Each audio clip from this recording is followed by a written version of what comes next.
Tình được xa đỗ trái đường uy tín sẽ tốt nhật bạn bên vững tuyệt đối cùng nhau ta bước vững vào tương lai Vinh Đức luôn mãi đem tin trọn đời. Sáng tạo tiên phong Vinh Đức ta chọn xe cốt và trồi mạnh mẽ mọi nơi khát vọng bay cao đam mê cháy bỏng Vinh Đức đồng hành trên khắp chặng đường.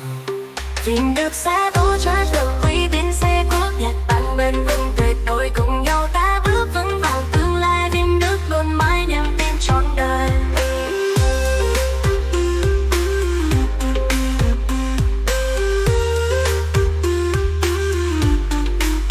Vinh Đức sẽ đỗ chất lượng uy tín sẽ cốt nhật bạn bên vững tuyệt đối cùng